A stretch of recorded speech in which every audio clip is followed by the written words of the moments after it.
सभी बीएड प्रशिक्षणार्थियों का मेरी ओर से नमस्कार। देखिए, हम थर्ड यूनिट का अध्ययन कर रहे हैं। थर्ड यूनिट में ये अपने 90 नंबर का वीडियो है और आपका जो थर्ड पेपर है, पेपर नंबर 14, एक समावेशी विद्यालय का निर्माण, उसके अंतर्गत आपका एक टॉपिक है विशिष्ट बालकों के लिए बाधा रहित वातावरण का निर्माण करना। देखिए, आप सभी ने पहले अध्ययन कर लिया है कि विशिष्ट बालक क्या होते हैं, कितने प्रकार के होते हैं, उनमें क्या क्या विशिष्टताएं होती है और उन विशिष्टताओं के कारण वो शिक्षा ग्रहण नहीं कर पाते हैं। तो उन विशिष्टताओं के कारण शिक्षा प्राप्ति में जो बाधा रहती है, उन बाधाओं को हम किस तरह दूर कर सकते हैं, उनके लिए बाधा रहित वातावरण किस प्रकार, बाधा रहित वातावरण का निर्माण किस तरह कर सकते हैं, उसके बारे में अध्ययन करेंगे। तो देखिए, जो विशिष्ट बालकों के लिए नियमित एवं विशेष कक्षाओं का संचालन होना चाहिए। जो विशिष्ट बालक होते हैं उनके लिए विशिष्ट एवं नियमित कक्षाएं होनी चाहिए, जिससे क्या हो, वो प्रतिदिन शिक्षण कार्य कर सकें और अगर उनमें कमजोरी है तो अतिरिक्त कक्षाएं या विशेष कक्षाओं के माध्यम से उनकी कमजोरी दूर की जा सकती है। डे स्कूल, डे स्कूल का तात्पर्य यहाँ पर दिन का स्कूल, यानी केवल उनका दिन में ही अध्ययन हो, सुबह शाम वो अपने परिवारजनों के साथ रहें, जिससे अपने जो डेली निवृत्त होने वाले जो कार्यक्रम है वो माता पिता आसानी से करवा सके, इसलिए उनके लिए डे स्कूल होना चाहिए। इसके बाद है नियमित विद्यालय एवं कक्षा जांच। देखिए, जो विशिष्ट विद्यार्थी होते हैं उनके लिए नियमित विद्यालय जांच होनी चाहिए और कक्षा जांच भी होनी चाहिए कि अध्यापक पढ़ा रहा है कि नहीं पढ़ा रहा, उस बालक को या विशिष्ट बालक को क्या क्या परेशानी है कक्षा में बैठने से संबंधित, शिक्षण से संबंधित, तो इस तरह की जांच प्रतिदिन होनी चाहिए। इसके बाद विशेष प्रकार के दृश्य श्रव्य उपकरणों द्वारा अध्यापन। देखिए, पहले ही वो विशिष्ट बालक हैं तो उनके लिए विशिष्ट प्रकार के दृश्य श्रव्य उपकरणों का प्रयोग कर अध्यापन कार्य करवाना चाहिए। हमने पहले के वीडियो में उनके लिए विशेष प्रकार के दृश्य श्रव्य उपकरणों के बारे में अध्ययन कर लिया था। इसके बाद विशिष्टताओं के अनुसार कक्षा कक्ष एवं फर्नीचर। देखिए, ये बिल्कुल सही है कि उनकी जो विशिष्टताएं हैं, वो शरीर से अपंग है या पैर से हैं, हाथ से हैं, आंख से हैं, कान से हैं, उनकी विशिष्टताओं के अनुसार कक्षा कक्ष में बैठने की सुविधा होनी चाहिए और फर्नीचर की व्यवस्था होनी चाहिए। उनके लिए टेबल कुर्सी किस प्रकार की होनी चाहिए, उन्हें बैठने में परेशानी तो नहीं है। तो इसके बाद प्रवेश के नियमों में शिथिलता। जो विशिष्ट बालक होते हैं उनके प्रवेश में शिथिलता होनी चाहिए। अगर देखिए, हम लोगों ने उनके प्रवेश के नियमों में शिथिलता नहीं बरती तो उनमें नकारात्मक सोच उत्पन्न हो जाएगी और वो शिक्षा ग्रहण नहीं कर पाएगा।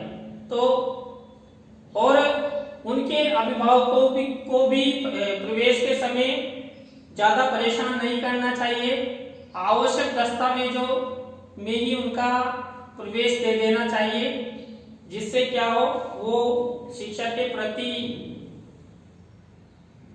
उनका सकारात्मक दृष्टिकोण उत्पन्न हो। अगला है अभिभावकों एवं शिक्षकों का पूर्ण सहयोग। देखिए, जो विशिष्ट बालक होते हैं उनमें उनके माता पिता और शिक्षकों का पूर्ण सहयोग होना चाहिए। अगर उनके माता पिता पूर्ण सहयोग करते हैं और शिक्षक उनका सहयोग नहीं करते हैं तो बाधा रहित वातावरण का निर्माण कभी नहीं हो सकता। अगर शिक्षक उनका पूर्ण सहयोग करते हैं और माता पिता नहीं करते, तब भी बाधा रहित वातावरण का निर्माण नहीं हो सकता। इसके बाद विद्यालयों में रैंप की सुविधा। देखिए, जो विशिष्ट बालक होते हैं उन्हें चलने चढ़ने आदि में परेशानी होती है, तो प्रत्येक विद्यालय में रैंप की सुविधा होनी चाहिए। और अभी देखिए, अभी सरकारी विद्यालयों में हर विद्यालय में रैंप की व्यवस्था कर दी गई है सरकार द्वारा। आर्थिक सहयोग। देखिए, सबसे बड़ा कारण यही है बाधा रहित वातावरण निर्माण करने में, क्योंकि देखिए सब आज से वर्तमान में पैसों से चलता है, विदाउट पैसों से के कुछ भी नहीं होता है, इसलिए उनका आर्थिक सहयोग करना चाहिए। अब उनका आर्थिक सहयोग कौन करेगा? उनका आर्थिक सहयोग उनके माता पिता करें या समाज करें, या समाज की जो स्वयंसेवी संगठन है वो करें या विद्यालय करें। विशेष शौचालयों की सुविधा। देखिए, जो विशिष्ट बालक होते हैं उनमें विशिष्टताएं होती है और उनके लिए टॉयलेट की व्यवस्थाएं उनकी विशिष्टताओं के अनुसार होनी चाहिए।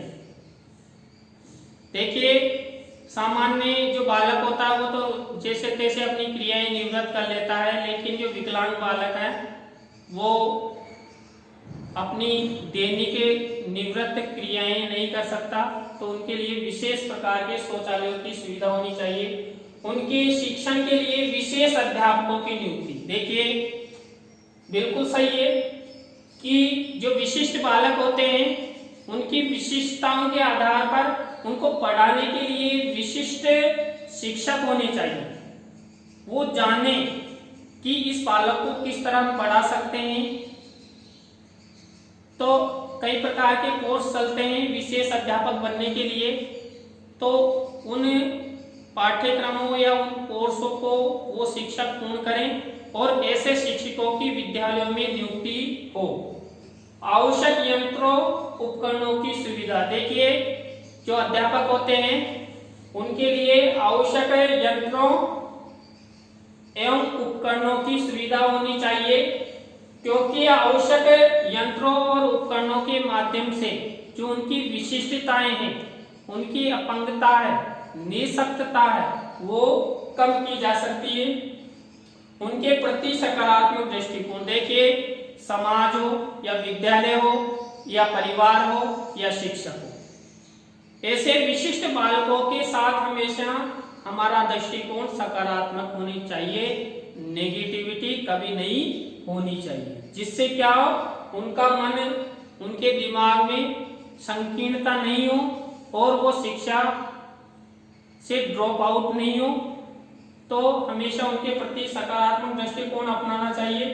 विद्यालयों में माता पिता जैसा व्यवहार। बिल्कुल सही है। देखिए, माता पिता अपने बच्चों को अच्छे से रखते हैं, चाहे वो विशिष्ट हो, अपंग हो, निःशक्त हो, तो विद्यालयों में भी उनके साथ ऐसा ही व्यवहार करना चाहिए। किनके द्वारा? शिक्षकों के द्वारा। आप भी अगर शिक्षक बनेंगे तो ऐसे बच्चों के साथ माता पिता जैसा व्यवहार करना। और देखिए, अगर आप उनके साथ माता पिता जैसा व्यवहार करते हैं तो उन्हें बहुत अच्छा लगता है और वो आपके प्रति सकारात्मक दृष्टिकोण अपनाएंगे और आपके फ्रेंड भी बन जाएंगे। और देखिए, वर्तमान समय में विद्यार्थी न रहकर अपन फ्रेंड यानी मित्र बनाकर बच्चों को अधिक समझा सकते हैं और उन्हें आगे बढ़ा सकते हैं। तो विद्यालयों में ऐसे विशिष्ट बालकों के साथ माता पिता जैसा व्यवहार करना चाहिए। समय समय पर उनको निर्देशन एवं परामर्श देना चाहिए। बिल्कुल सही है। जो विशिष्ट बालक होते हैं उन्हें समय समय पर विशेष निर्देशन एवं परामर्श देना चाहिए, क्योंकि सामान्य विद्यार्थी तो अपने आप ही अपने निर्देशन एवं परामर्श कर लेते हैं, लेकिन विशिष्ट बालक कहाँ जाए। तो विद्यालयों में भी ऐसी हर सप्ताह या महीने में एक कक्षा ऐसी लगानी चाहिए कि केवल उन्हें निर्देशन एवं परामर्श दिया जाए। देखिए, निर्देशन एवं परामर्श देने से जो उनका फ्यूचर होता है, उस फ्यूचर के बारे में बच्चे, इस तरह के बच्चे जान सकते हैं कि हम आगे अपने फ्यूचर में क्या करें, क्या हमें करना चाहिए, क्या नहीं करना चाहिए। तो देखिए आपका जो ये टॉपिक था विशिष्ट बालकों के लिए बाधा रहित वातावरण का निर्माण, ये पूरा हो गया है और इसके ये 15 पॉइंट हैं।